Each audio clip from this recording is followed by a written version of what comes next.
Hi everyone, welcome back to my channel. मैं हूं शिवानी, ले आई हूं आप लोगों के लिए एक और रिलेशनशिप एडवाइस का वीडियो।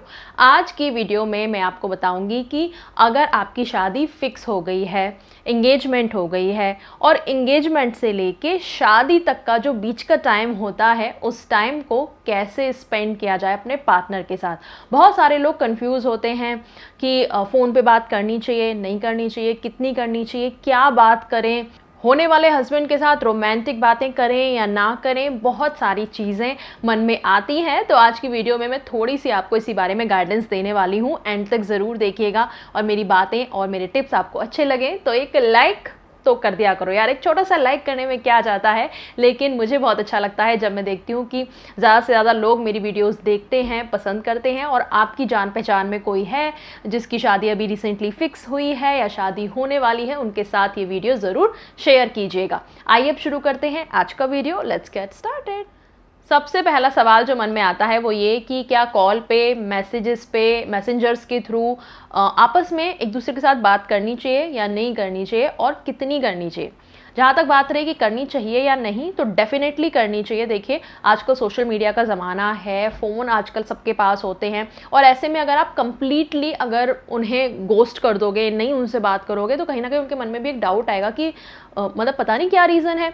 बहुत सारे लोगों के घर वाले जैसे लड़के लड़कियों को बोलते हैं कि नहीं, जब तक शादी नहीं हो जाती आपको आपस में बात नहीं करनी है या ज़्यादा नहीं करनी है, मिलना जुलना नहीं है।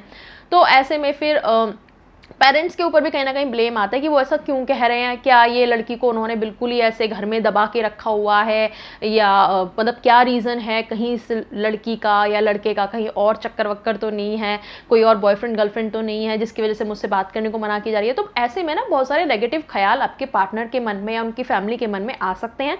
तो कंप्लीटली मना नहीं करना है। जितनी देर आप कंफर्टेबल हो, ज़रूरी नहीं है कि पूरा दिन भर या घंटों तक बात करनी होती है। आप थोड़ी बहुत भी बात कर सकते हैं।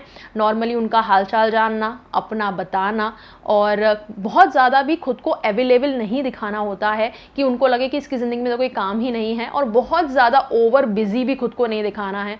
उनका कॉल या मैसेज आए तो ओवर एकदम से एक्साइटेड नहीं हो जाना है और बहुत ज़्यादा एकदम आप इंटरेस्टेड ही नहीं हो बात करने में, ऐसे भी नहीं शो करना है। तो एकदम बैलेंस बना के आपको चलना चाहिए कि जिससे आपकी छवि आपके होने वाले पार्टनर के मन में गलत ना बने। अब दूसरी बात पे आते हैं कि क्या बात करें।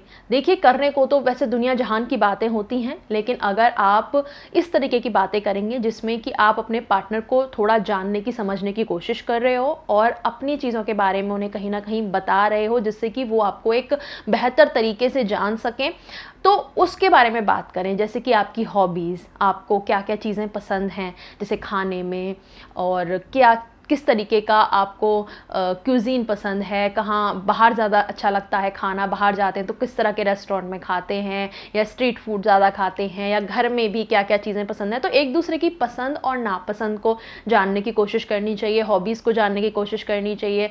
कितने वो पारिवारिक हैं उसके बारे में जानना चाहिए, कितने फ्रेंड्स हैं उनके और फ्रेंड्स से किस तरीके का उनका मिलना जुलना होता है वो जानने की कोशिश करनी चाहिए।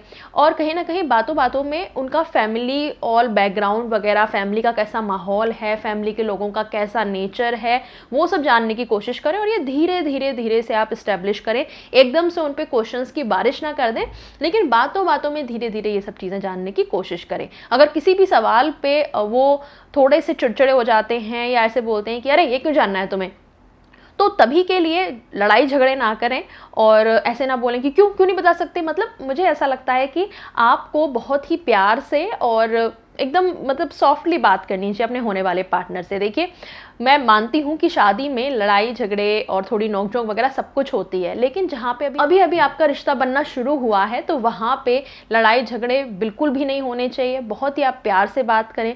जहाँ पे आपको लग रहा है कि इन बातों को करने से थोड़ी अनबन, नोकझोंक या लड़ाई वगैरह हो सकता है, उन बातों को वहीं छोड़ दें। कभी आपको ऐसा लगे कि मैंने कुछ गलती कर दी है, कुछ गलत बोल दिया या अपने पार्टनर को नाराज़ कर दिया, सॉरी बोलने में बिल्कुल भी आपको झिझकना नहीं है। सॉरी आप बिल्कुल डेफिनेटली बोल सकते हैं। और अगर आपको ऐसा लगे कि आपका जो होने वाला पार्टनर है उससे कोई गलत चीज़ हुई है, तो उसको शांति से, प्यार से ये एहसास दिलाने की कोशिश करें कि देखिए आपने गलत किया है, ये आपने ऐसे किया ना, ये चीज़ ठीक नहीं है।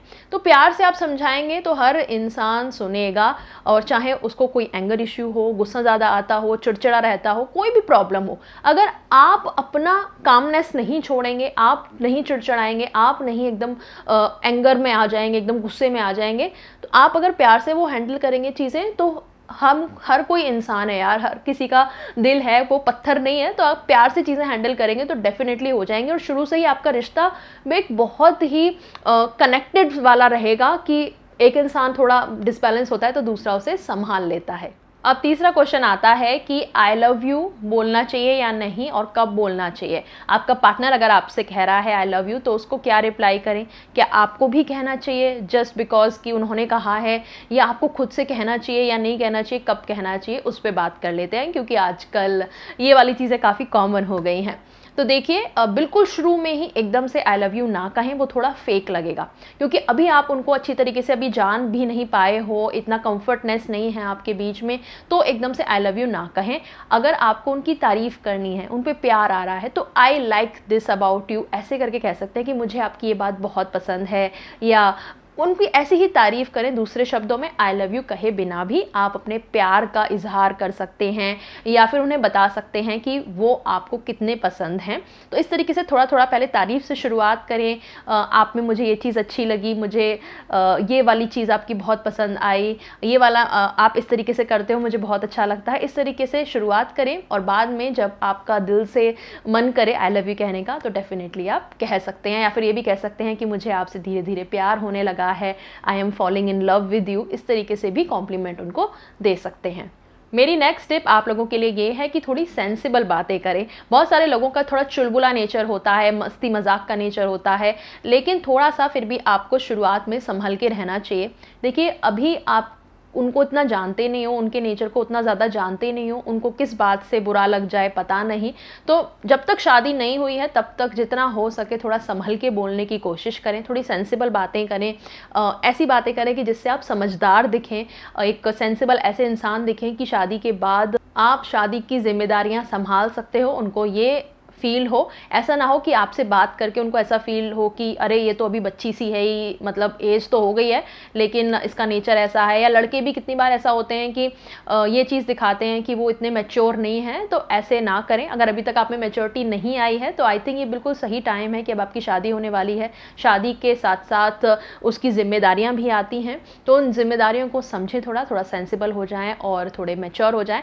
देखिए, मैं ये नहीं कह रही कि एकदम सीरियस हो जाएँ ज़िंदगी में, हंसी मजाक सब कुछ एकदम बैलेंस होना चाहिए, लेकिन अपने पार्टनर के साथ आप थोड़ी सेंसिबल बातें भी करें। सिर्फ एक दूसरे को रोस्ट करना, एक दूसरे के घर वालों का कभी कभी मजाक बना देना, टांग खींचना, हमेशा ये नहीं होना चाहिए। कभी कभी वो वाला मूड है तो ठीक है, और बातों को बहुत ज़्यादा नहीं खींचना चाहिए। कभी कभी ऐसा होता है कि हमारा पार्टनर हमारी बात से इरिटेट हो रहा होता है। फॉर एग्जाम्पल, आप मजाक मजाक में उसके भाई या बहन की बुराई कर रहे हो कि अरे वो तो ऐसे, और उसको बुरा लग रहा है, उसने आपसे मना किया एक बार दो बार, आप नहीं माने, तो उसको फिर गुस्सा आ ही जाएगा, वो आपको गुस्से से रिप्लाई करेगी, फिर बात बढ़ जाएगी।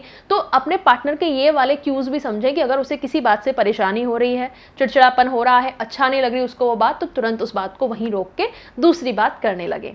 अब नेक्स्ट बात आती है कि रोमांटिक बातें करें या नहीं। देखिए, बिल्कुल शुरुआत में ना करें, थोड़ा थोड़ा एक दूसरे के साथ पहले कंफर्ट हो और एक दूसरे को जानने की कोशिश करें और अच्छे से पहले। उसके बाद जब आपको लगता है कि अब आप कंफर्टेबल हो गए हो, तो धीरे धीरे आप शुरुआत कर सकते हो। लेकिन कहीं भी अगर आपको ऐसा लग रहा है कि आपका पार्टनर इस चीज़ में कंफर्टेबल नहीं है, तो ज़्यादा इन चीज़ों को खींचना नहीं चाहिए। थोड़ा और शायद आपको वेट करने की ज़रूरत है, और फिर वेट करके थोड़े टाइम बाद ये चीज़ें ट्राई करें। अब अगली बात करते हैं। बहुत सारे लोग ऐसा फील करते हैं कि उनके पार्टनर से बात करते समय वो थोड़ा बोरिंग फील करते हैं, उनका पार्टनर इक्वली इंटरेस्ट नहीं दिखाता उनसे बात करने में, ज़्यादा बात करते नहीं हैं, सिर्फ हाँ ओके इस तरीके के आंसर आते हैं, खुद से इनिशिएटिव नहीं लेते बात करने के। तो ऐसे में क्या करें? देखिए, बहुत सारे रीज़न हो सकते हैं इस चीज़ के। पहला तो ये कि हो सकता है वो अकेले में आपसे बात ना कर पाते हों, जैसे कि आसपास घर वाले रहते हैं या भाई बहन रहते हैं, या जैसे ऑफिस में हैं तो आसपास ऑफिस के कोलीग्स हैं, तो ऐसे में खुल के इंसान बात नहीं कर पाता। तो ये रीज़न हो सकता है। दूसरा रीज़न ये है कि वो हो सकता है शाई नेचर के हों, इतना ज़्यादा खुल नहीं पाते हों एकदम से, और टाइम लगेगा उनको थोड़ा सा कंफर्टेबल होने में। तीसरा रीज़न ये कि वो बिज़ी रहते हैं, उनके पास बहुत ज़्यादा टाइम नहीं होता बात करने का, लेकिन वो आपको मना भी नहीं कर पाते हैं। तो ये रीज़न हो सकता है कि वो साथ साथ अपना काम भी निपटा रहे हों और आपसे भी बात कर रहे हों। तो ऐसे में दो जगह दिमाग रहता है, तो इतना ज़्यादा इंसान बात नहीं कर पाता है, सिर्फ आपकी सुनने में वो ज़्यादा इंटरेस्टेड हो। तो एक ये रीज़न भी हो सकता है। आप उनकी थोड़ी सी दिनचर्या जानने की कोशिश करें, और जब भी कॉल करें तो सबसे पहला सवाल यही पूछें कि क्या कर रहे हो आप फ्री हो, थोड़ी बात कर सकते हैं या नहीं। देखिए, हक हर किसी का एक दूसरे पे होता है, हक जमाते हैं हम, लेकिन हमको ये नहीं भूलना चाहिए कि वो भी एक इंडिविजुअल इंसान है, उसकी अपनी एक लाइफ है, उसका भी अपना एक शेड्यूल है, वो भी बिजी हो सकता है।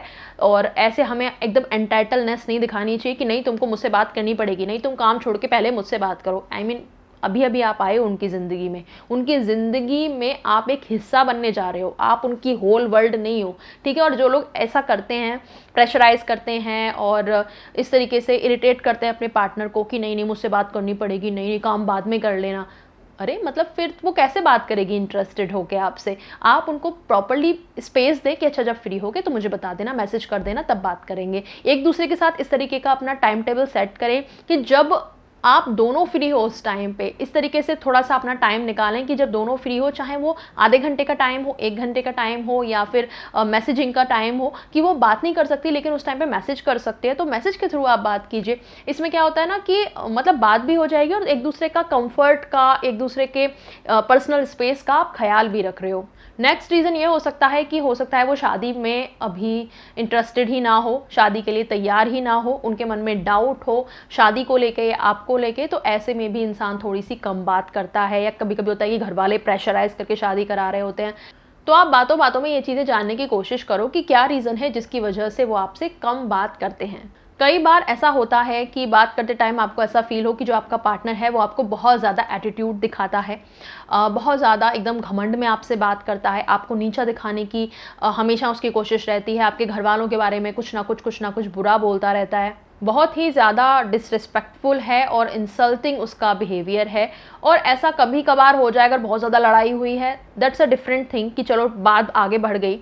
वैसे तो ऐसा मौका ही दोनों को नहीं देना चाहिए कि ऐसी बात बढ़ जाए। शादी से पहले ही कोशिश करनी चाहिए कि इतनी लड़ाइयाँ झगड़े और इतना कोई मामला ना खींचे। लेकिन फिर भी कभी अगर हो जाता है तो चलो कभी कभार का ठीक है, लेकिन अगर ऐसा पैटर्न आपको रोज़ाना देखने को मिल रहा है, रेगुलर बेस पे देखने को मिल रहा है कि वो है ही ऐसे ही बिहेव करते हैं वो, तो ऐसे में फिर आपको थोड़ा सा इस शादी के बारे में सोच लेना चाहिए कि क्या शादी के बाद में भी यही सब चलने वाला है। कितना टॉक्सिक वो पार्टनर आपके लिए फिर हो सकता है, और शादी के बाद में कितनी प्रॉब्लम आप झेलोगे। मतलब हर इंसान अपनी लाइफ में एक पीसफुलनेस चाहता है, एक थोड़ी शांति चाहता है, अपने पार्टनर के साथ खुश रहना चाहता है। हाँ, वो बात अलग है कि ज़िंदगी में उतार चढ़ाव चलते रहते हैं, हर दिन एक साथ नहीं होता, पर अपनी तरफ से तो हमारी यही कोशिश रहती है ना कि हमारा पार्टनर भी हमारे जैसे नेचर का ही हो, कि उसको भी इस तरीके से ही शांति से रहना पसंद हो। बहुत सारे लोग होते हैं कि जिनको शांति से रहना पसंद ही नहीं होता है, उनको कुछ ना कुछ कलेशन चाहिए, उनको कुछ ना कुछ करके अपने आप को सुपीरियर दिखाना होता है। तो ऐसे लोगों के साथ ज़िंदगी बिताना थोड़ा मुश्किल हो जाता है। या तो आपको उनको अच्छे से हैंडल करना आना चाहिए, अगर वो कुछ ज़्यादा कर रहे हैं, आउट ऑफ लाइन जा रहे हैं, तो आपको उनको उनकी जगह दिखानी आनी चाहिए कि ओके ऐसा आप नहीं कर सकते। तो अगर आप उनको हैंडल कर पा रहे हो, दैट्स अ डिफरेंट थिंग कि धीरे धीरे हो सकता है आप उनका नेचर चेंज भी करवा पाओ।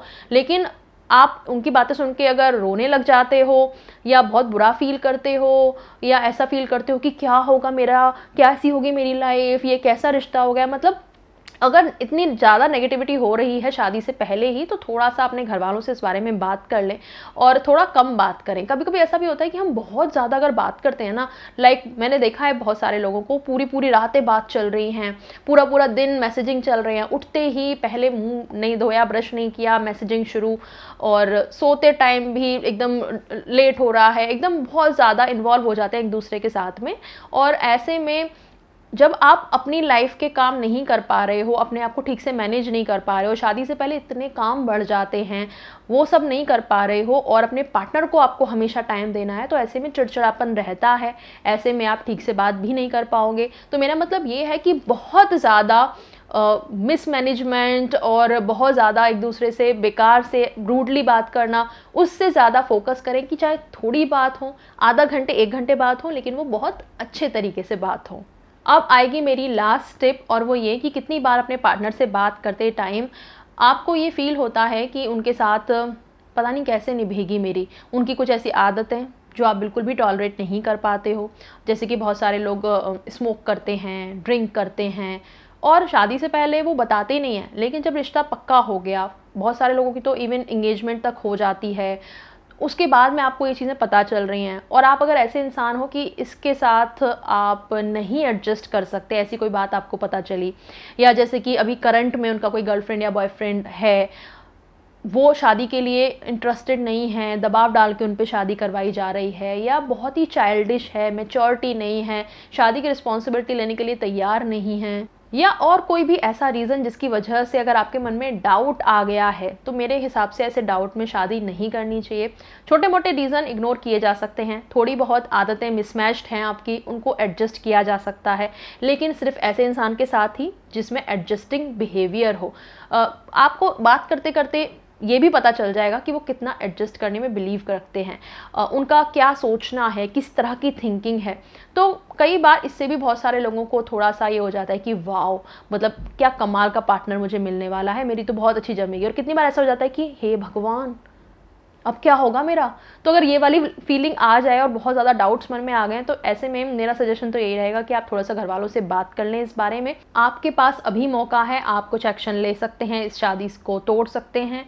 बाद में तो फिर पछताना ही पड़ेगा कि काश उस समय एक्शन ले लिया होता। तो यही सारे थे आज के टिप्स मेरे, और मेरी किसी बात से अगर आप सहमत नहीं हैं तो मुझे ज़रूर बताइएगा कमेंट सेक्शन में, और इसके अलावा कुछ आपको लगता है कि कुछ चीज़ें मैंने मिस कर दी तो वो भी ज़रूर बताइएगा कमेंट सेक्शन में। आप कितने कंफर्टेबल हो अपने पार्टनर के साथ, अगर आपकी शादी हो चुकी है तो मुझे ज़रूर बताइएगा कि ये वाला पीरियड जो होता है शादी तय होने से लेके शादी तक का, ये वाला पीरियड जो होता है उसको आपने कैसे स्पेंड किया था। और अगर आपको मेरी वीडियो अच्छी लगी हो तो इसे लाइक ज़रूर कीजिएगा, शेयर कर सकते हो आप दूसरे लोगों के साथ में भी जिसे इस वीडियो को देखने की ज़रूरत है, और मेरे चैनल पे बने रहने के लिए सब्सक्राइब भी ज़रूर कीजिएगा ताकि आप मेरी सारी वीडियोस देखते रहो। आज के लिए इतना ही, चलती हूँ, मिलूंगी आपसे अगले वीडियो में एक नए टॉपिक के साथ। तब तक के लिए बाय बाय, टेक केयर।